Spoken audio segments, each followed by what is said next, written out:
అమ్మ నమస్తే అమ్మ. నమస్తే అమ్మ. చాలా పనులు ఒక పద్ధతిగా అంటే టైం టు టైం కాకుండా పోస్ట్ పోన్ చేస్తూ ఉంటాము. ఆడవారైనా మగవారైనా ఎవరైనా కానివ్వండి, పిల్లలైనా పెద్దలైనా ఎవరైనా కానివ్వండి, ఒక పని చేద్దాము అనుకుంటే అది పొద్దున మొదలు పెడితే మధ్యాహ్నానికి అవ్వదు, సాయంత్రానికి అవ్వదు. అలా కాకుండా పనులన్నీ కూడా చకచకా చేసుకుంటూ వెళ్ళిపోవాలంటే దానికి మీ నుంచి ఎలా చెప్తారమ్మా? అసలు మీరే చెప్పారు పనులు పూర్తి కావాలంటే చకచకా చేయాలని.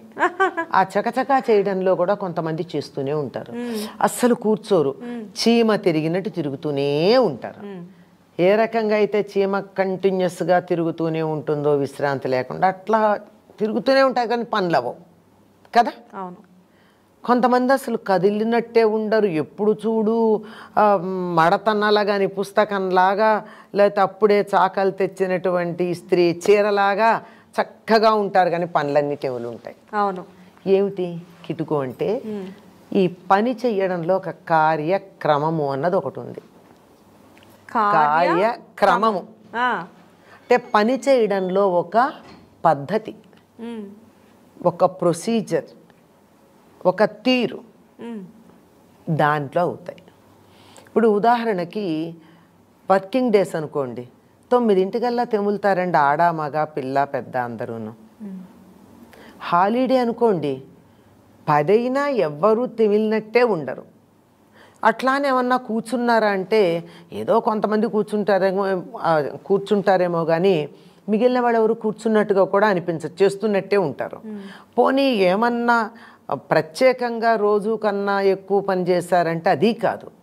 ఏమిటంటే మనసులో వాళ్ళు రిలాక్స్ అయిపోయారు.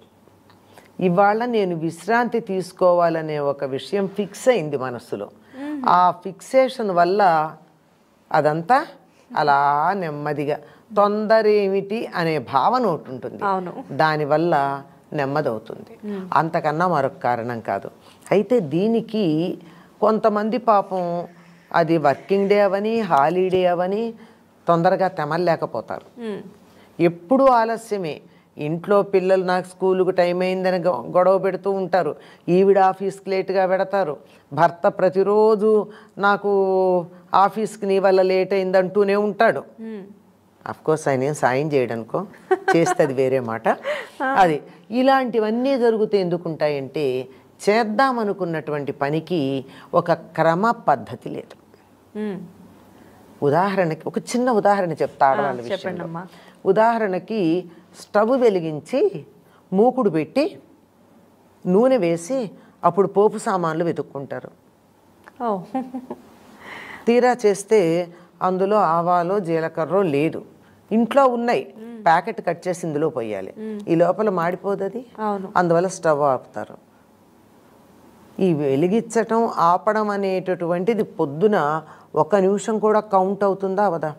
ఖచ్చితంగా. పొద్దున పూట చేసే ప్రతిదీ కౌంటే కదా అది. అందువల్ల అన్నీ సిద్ధం పెట్టుకుని చేసుకోవాలి.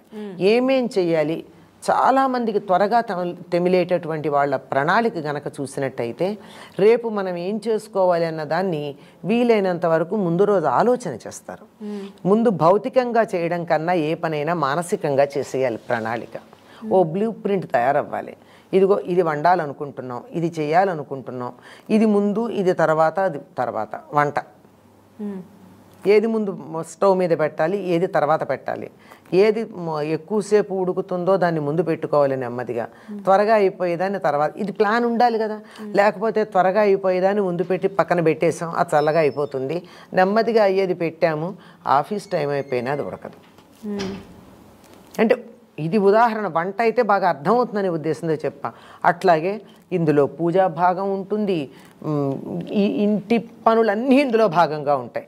పిల్లలు కనుక చిన్నవాళ్ళు అయితే వాళ్ళ పుస్తకాలు సర్దడం, వాళ్ళ హోంవర్కులు చూడడం, వాళ్ళకి వాటర్ బాటిల్ సర్దడం దగ్గర నుంచి అందుకని ఏం చేయాలి, ముందు రోజే రేపేం చేస్తామన్నది ప్లాన్ వేసుకుని వీలైనంత వరకు పిల్లలకి పెద్దలకి ఇంట్లో వాళ్ళకి పనులని అప్పచెప్పేయాలి. వాటర్ బాటిల్స్ పట్టేది నువ్వు, టిఫిన్ డబ్బాలు రెడీ పెట్టేసేది నువ్వు, నేను నింపుతాను. ఎవరి డబ్బా వాళ్ళకి రెడీ పెట్టుకో, నీ బ్యాగ్ సర్దుకున్నావా లేదా, నీ బ్యాగ్ సర్దుకున్నావా లేదా, ఇవన్నీ చెప్పడంతో పాటు తన బ్యాగు తను కొట్టుకోవాల్సిన బట్టలు కూడా సిద్ధంగా పెట్టుకుంటే హడావుడి పడాల్సిన పని ఉండదు కదా. అంటే ఇంట్లో భారం అంతా ఒక్కళ్ళ మీదే వేసుకోకుండా తలా ఒక పని పంచుకోవడం వల్ల శ్రమ చెప్పాలి పంచుకోవడం కూడా కాదు. సాధారణంగా పంచుకునే సద్బుద్ధి ఉన్న వాళ్ళు తక్కువ మంది. అంచేత వాళ్ళకి అలాట్ చేయాలి, ఈ పని నీది, నువ్వు నాకు చేసి అందించాలి అని చెప్పి ఇంట్లో వాళ్ళందరినీ ఇంటి పనులో భాగస్వాములుగా చెయ్యాలి. వాళ్ళు భాగస్వాములే కదా, బాధ్యత కలిగిన వాళ్ళుగా చెయ్యాలి. రెస్పాన్సిబిలిటీ అప్పచెప్పాలి. నీకెందుకు నేను చేస్తా, నువ్వు బాగా చెయ్యు, నేను కూర తరిగిస్తాన్ని భర్త వచ్చాడు అనుకోండి, మీరు కూర చిన్న ముక్కలు పెద్ద ముక్కలు తరుగుతారు, నాకొద్దు, సమానంగా ఉండవు అని అన్నదనుకోండి, జన్మలో రాడు మళ్ళీ. అవును, పర్వాలేదు, హెచ్చు తగ్గులు తడిగానుకొని మునిగిపోయింది ఉంది, వాళ్ళకి ఇలాగే ఉండండి. ఒకవేళ ముక్క ఉడకలేదనుకోండి, పెద్ద ముక్క, ఏమిటంటే పెద్ద ముక్క అయింది కదండి, రేపు సమానంగా తరుక్కుంటే బాగా వస్తుందని చెప్పేస్తే అయిపోయాయి. ఆ మాత్రం చిన్న ఓర్పు లేకపోవడం వల్ల, అవతల వాళ్ళు చేసే పని నేను చేసినంత పర్ఫెక్ట్గా ఉండాలనుకోవడం వల్ల, నేనేం పర్ఫెక్ట్ కాదు అయినా అనుకుంటాను నాకు నేను, అట్లా అనుకోవడం వల్ల, ఇతరులని ఇన్వాల్వ్ చేయకపోవడం వల్ల, నేనే super human, super woman, super mom అని అనుకోవడం వల్ల జరుగుతూ ఉంటాయి. హాయిగా పనులను అందరికీ అలాట్ చేయాలి, డెప్యూట్ చేయాలి, చేసి సూపర్వైజ్ చేయాలి, ప్లాన్ చేయాలి. దానికోసం ప్లానింగ్ అవసరం. ముందు మనసుతో పని చేయండి, శరీరంతో చేసేటప్పుడు తేలికవుతుంది. ఇది ముందు చాలా పప్పు లాంటిది ఉడకాలనుకోండి, ముందు పెట్టండి. ఏ బీరకాయ కూర లాంటిది అనుకోండి, క్షణంలో మగ్గిపోతుంది, తర్వాత చెయ్యండి. ఇలాంటి వాటిని ప్లాన్ చేసుకోవడానికి పెద్ద మేధా సంపద అక్కర్లేదు, అనుభవం చాలు. కానీ ఇక్కడ కూడా చాలామంది కన్ఫ్యూజ్ అవుతారు, స్టవ్ వెలిగించి కూర తరగడం మొదలు పెడతారు. అవును, అంటే అది వాళ్ళ మీద వాళ్ళకున్న కాన్ఫిడెన్స్ ఏమోనమ్మా, నేను నూనె కాగేలోపు కూరగాయ ముక్కలు తరిగేసేస్తానని. ఆ కాన్ఫిడెన్స్ ఉండి తరగలిగితే బెండకాయ లాంటి వాటిని తరుక్కుంటే పర్వాలా, మరి అరటికాయో బీరకాయో చెక్కు తీయాల్సినవో అయినప్పుడు ఇబ్బంది అవదా? దాన్ని బట్టి కాన్ఫిడెన్స్ ఉండి చెయ్యగలగడం వేరు, అయోమయంగా చేయడం వేరు. అవును, అయోమయంగా చేసేటప్పుడు ఇబ్బంది అవుతుంది. కనుక వీటన్నింటినీ కూడా ముందు ప్రణాళికాబద్ధంగా ఉండాలి. Involve every one, depute the work, allot properly. ఇది చాలా ఇంపార్టెంట్. ఇవి ఉన్నప్పుడు పనులన్నీ అవుతాయి. నేను ఒక్కదాన్నే కాదు చురుకుగా ఉండడం, ఇంట్లో అందరూ ఉండాలి. ఈ ఇల్లు నా ఒక్కదాని మీద నడుస్తుంది అనేటటువంటి ఒక అహంకార భావన వదిలిపెట్టిన తర్వాత బ్రహ్మాండంగా నడుస్తుంది. అమ్మ, వశీకరణం అంటారు, అసలు వశీకరణం అనేది నిజంగా ఉందా? అంటే భార్యని భర్త వశీకరణం, లేకపోతే మనకి ఇష్టమైన వాళ్ళని వశీకరణ చేసుకోవడం అంటారు, అవంతా నిజమేనా, నమ్మొచ్చా? ఉందమ్మా, లేకపోలేదు. కాకపోతే లోకంలో మనం అనుకునేటటువంటి పద్ధతిలో లేదు. మంత్రాలు, తంత్రాలు, మందులు పెట్టడాలు, ఇట్లాంటి పద్ధతులు అయితే లేదు అని చెప్పడానికి లేదు, కానీ అది ఉండకూడదు కూడా. అది చాలా తక్కువగా ఉంటాయి. ఈ మాట ఒకప్పుడు సత్యభామాదేవి ద్రౌపదీదేవిని అడిగింది. అంటే ద్రౌపదికి ఎంత కోపం వచ్చిందంటే, జగన్నాథుడి భార్యవి నువ్వు ఇలాంటి మాటలు మాట్లాడచ్చా అంది. అని మళ్ళీ తన్ని తాను తమాయించుకుని చెప్తుంది, మందులు పెడితే మన్ను తిన్న పామైపోతాడు, ఇంకెందుకు వసంలో ఉండి కూడా మంచంలోంచి లేకుండా కూర్చో అంటే కూర్చుని, నుంచో అంటే నుంచుని, ఏది అంగడికి వెళ్ళి తోటకూర తెమ్మంటే తోటకూర అంటే ఏమిటో తెలియదు, నా భార్యను అడుగొస్తాను అనేటువంటి సత్సుమోహన్లాగా తయారైతే ఎందుకు పనికొస్తాడు? ఇంకా మనిషి ఉన్నా ఒకటే, లేకపోయినా ఒకటే, అలా అయిపోతారు. మంత్రాలు పెట్టినట్టయితే వాళ్ళు కూడా ప్రతికూలమైనటువంటి ఫలితాలు ఉంటాయి. అవి కాదు, భర్తని వశపరుచుకోవడానికి ఒక మార్గం ఉంది అని చెప్తుంది. అంతే, ఈవిడ అడిగింది అదే. నీ 5 భర్తల ముఖాన ఎప్పుడు చిరునవ్వు మాయకుండా ఉంటుంది, ఏం చేసావు నువ్వు? మందు పెట్టావా, మంత్రం ఉపయోగించావా అని. అంటే దానికి ద్రౌపది చెప్తుంది, భర్తని వశపరుచుకోవడానికి ఉన్న మార్గం ఏమిటంటే, ఈ రోజుల్లో మాటల్లో చెప్పాలంటే ద్రౌపది చెప్పినవని అలా ఉంచండి.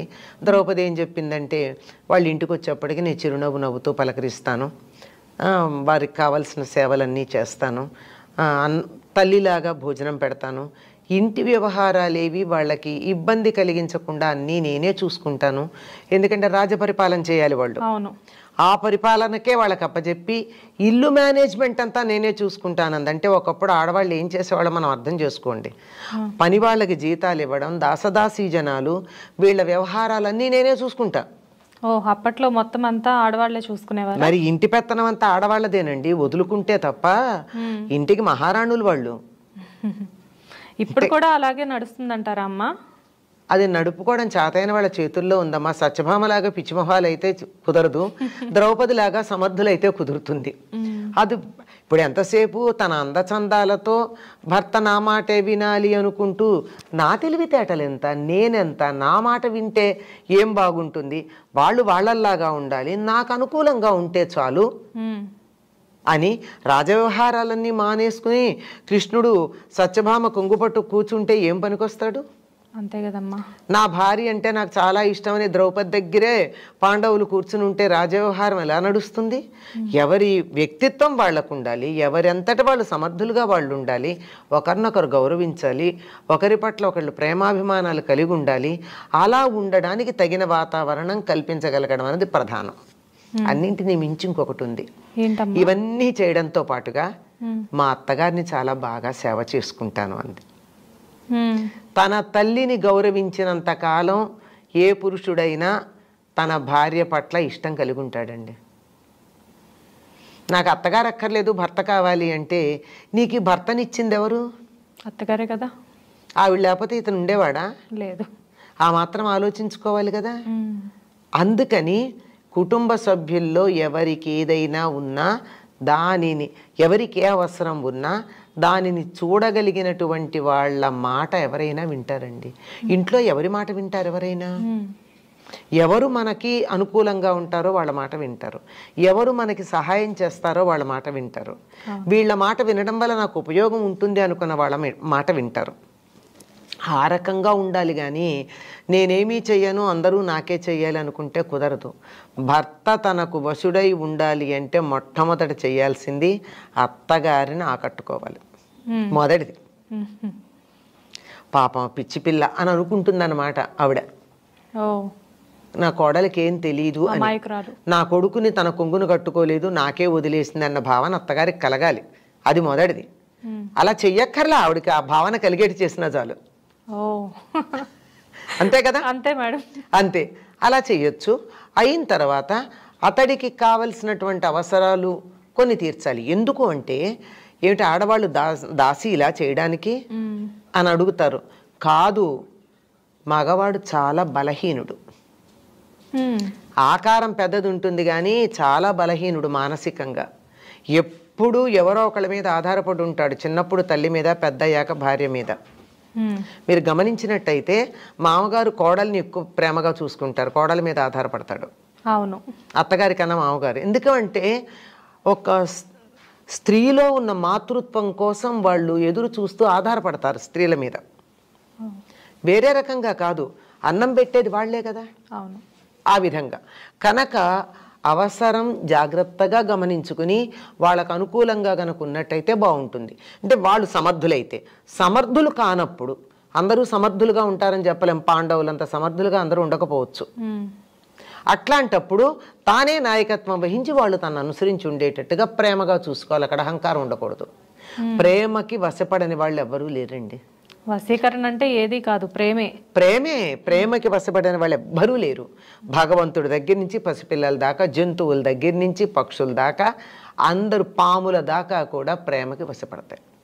ప్రేమగా చూసినట్టయితే కాటేయడానికి వచ్చిన పాము కూడా వెనక్కి వెడుతుంది అని చెప్తారు. పూర్వం ఋషులు అడవుల్లో ఉన్నప్పుడు క్రూర జంతువుల్ని ఎలా అదుపులో పెట్టారంటే వాటిని ఏం కొట్టలేదు, తిట్టలేదు, వాటిని అలా ప్రేమగా చూసేవారు అంతే. అది ఆ ప్రేమకు వశపడి వెనక్కి వెళ్ళిపోయేది. మనం ఆ స్థాయికి వెళ్ళలేకపోయినా ఋషులంతటి వాళ్ళం కాము కదా, వెంటనే అనుమానం వస్తుంది. అయ్య బాబాయ్ మేము అట్లా కాదు కదా, అవన్నీ చెప్పకండి మాకని. మనకు ఉరికే ఉదాహరణకి చెప్పా కానీ మనం అలా చేయలేం. కానీ కనీసం సాటి మనిషిని మనం ప్రేమతో వశపరుచుకోవచ్చు కదా. అవును. అన్నింటికన్నా మనం చాలాసార్లు చూస్తూ ఉంటాం, ఏదో ఇబ్బంది పడ్డటువంటి కుర్రాళ్ళని లేదా అమ్మాయిల్ని ఒకళ్ళనొకళ్ళు ఏదో ఇబ్బందిలో ఉంటే వెళ్ళి సానుభూతి చూపంగానే వాళ్ళు వశమైపోయి వాళ్ళ వెంట పడి వెళ్ళడం ఏ చరిత్ర చూసినా మనకి అవును అదే కనపడుతోంది. దాన్ని మించింది ఇంకోటి లేదు కదా. నేను పెత్తనం చేస్తానంటే ఎవరు ఒప్పుకోరండి. రవీంద్రనాథ్ ఠాగూర్ చెప్తాడు, అధికారం వచ్చి చెప్పిందట నువ్వు నా దానివి అందిట. సరే కూర్చో అని సింహాసనం మీద కూర్చోబెట్టిందిట ప్రపంచం. ప్రేమ వచ్చి చెప్పిందిట నేను నీ దాన్ని అందిట.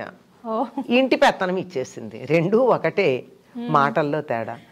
నేను నీ దాన్ని నువ్వు నా దానివి అంటే ప్రపంచం తన సమస్తమైన పెత్తనం ప్రేమకి ఇచ్చేసింది, అధికారాన్ని సింహాసనం మీద కూర్చోబెట్టింది. ఏది విలువైంది? ప్రేమే. మరి ప్రేమని మించింది లేదు. ప్రేమగా చూడడం అనేది ఒక్కటి నేర్చుకున్నట్టయితే అది భర్తనే కాదండి, అత్తగారిని, పిల్లల్ని, ఇంట్లో వాళ్ళని సమస్తం ఇదే మాట మనకి పెళ్లి మంత్రాల్లో చెప్తారు. ఏమని? నీ భర్తని 11వ కొడుకులాగా చూసుకో అని. అంటే ధర్మశాస్త్రం ప్రకారం 10 మంది కన్నా పిల్లల్ని కనకూడదు. పూర్వకాలం మాట, ఇప్పటిది కాదండి, పూర్వకాలం మాట. 10 మంది అంతే, అంతకన్నా లిమిట్ దాటకూడదు. ఇప్పుడైతే ఒకళ్ళతోనే ఆపేస్తున్నారు. వన్నారు నన్నమ్మా, చెప్పారు. కరెక్ట్. అది కాలానుగుణంగా మారేదనుకోండి, అదే పట్టుకోవాలంటే కుదరదు. అట్లాంటిది అక్కడ అంత కొడుకులాగా చూసుకోగలిగినటువంటి విశాల హృదయం ఉన్నప్పుడు పిల్లవాడు చిన్నవాడు తప్పు చేస్తే పోన్లే నాన్న ఇంకోసారి చేయక అనగలిగేటటువంటి హృదయం ఉంటుంది. అలాగే భర్త తప్పు చేస్తే ఒకసారి తప్పు చేశామని చెప్పచ్చు. ఇంత ప్రేమ ఉంది గనకే, ఇంత తన కనుసన్నల్లో ఉంటారు గనకే ద్రౌపది చీల్చి చెండాడింది ధర్మరాజుని. మామూలు మాటలు కాదు, ఈ రోజుల్లో అయితే మనం వినలేం. అంత భయంకరంగా ధర్మరాజు గురించి మాట్లాడింది. ఇక్కడ ప్రేమనిస్తే అక్కడ నుంచి వాళ్ళు సపోర్ట్ ఇస్తున్నారు. అంతే మరి, అంతే. అసలు ద్రౌపది మాట్లాడిన మాటలకైతే ఈ రోజుల్లో ఎవ్వరూ కూడా ఏ మగవాడు భరించి ఊరుకోడు భార్యని. అట్లా మాట్లాడినా ఊరుకున్నాడు అంటే ఈవిడ ప్రేమతో కట్టేసింది.